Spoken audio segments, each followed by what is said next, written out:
अस्सलाम वालेकुम। क्या हाल चाल है आप सब लोगों का। मुझे उम्मीद है कि आप सब लोग खैरियत से होंगे। आज मैं आपके साथ शेयर कर रही हूँ जिंजर कैंडी की रेसिपी। ये आपको कफ में और सोर थ्रोट में इंस्टेंट रिलीफ देगी।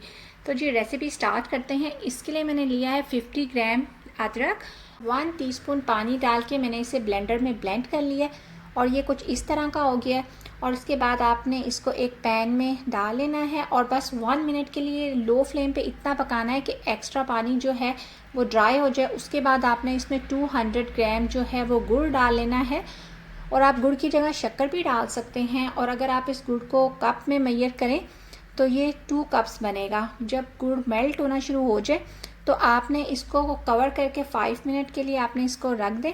तो जब आप 5 मिनट के बाद इसका लिड उठाएंगे तो जो गुड़ है वो सारा जो है वो मेल्ट हो चुका होगा और जो कुछ चंक्स रह जाएंगे वो इतने सॉफ्ट हो चुके हुए होंगे कि आप उसे स्पून से थोड़ा सा प्रेस करेंगे तो वो भी मेल्ट हो जाएंगे।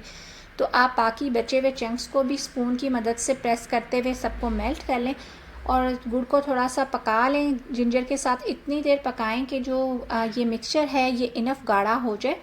और जब ये आप देखें कि ये गाढ़ा होना शुरू हो गया है तो आपने इसमें ऐड कर देना है 1/4 टीस्पून सॉल्ट और आपने इसमें ऐड करनी है 1/4 टीस्पून हल्दी और आपने इसमें 1 पिंच जो है आपने डाल देनी है ब्लैक पेपर पाउडर। और इन सब चीज़ों को भी अच्छे से मिक्स कर लेना है। और जब आप देखें कि ये इसकी रिबन कंसिस्टेंसी हो गई है, बस इस स्टेज पे आप जो है वो फ्लेम को ऑफ कर दें और आप इसको जो है मोल्ड में ट्रांसफ़र कर दें। अगर आपके पास कोई सिलिकॉन मोल्ड है तो आप उसमें डाल दें। अब जैसे मेरे पास ये है और अगर आपके पास बड़ा है तो आप इसको फुल जो है फिल ना करें, आप इसको हाफ फिल कर लें।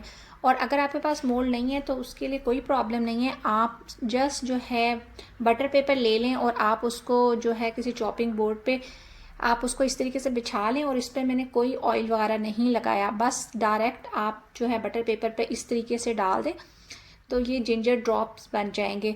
तो बस ये डालने के बाद आपने इसके ऊपर जो है ना, मैं जो आइसिंग शुगर होती है वो स्प्रिंकल कर रही हूँ। मैंने घर में जो नॉर्मल चीनी होती है उसे ग्राइंड कर लिया है और वो मैं इस पर स्प्रिंकल कर रही हूँ। और ये स्टेप करना बहुत ज़रूरी है क्योंकि अगर आप ये नहीं करेंगे तो जब आप इसे किसी कंटेनर में डाल के रखेंगे तो फिर ये आपस में स्टिक हो सकती हैं।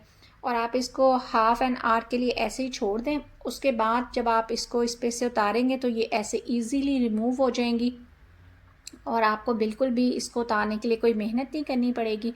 अब मैं आपके साथ शेयर करती हूँ जो मैंने मोल्ड में बना के रखी थी उनका रिज़ल्ट कैसा आया है। ये देखें, इनको डी मोल्ड करना कितना आसान है। और जो ये वाली हैं कैंडीज़, इन्होंने बिल्कुल कैंडी की शेप ले ली है और इस रेमेडी को बनाना बहुत ही आसान है। आप इसको बनाकर एयर टाइट कंटेनर में रख दें तो ये 1 मंथ तक बिल्कुल भी ख़राब नहीं होती।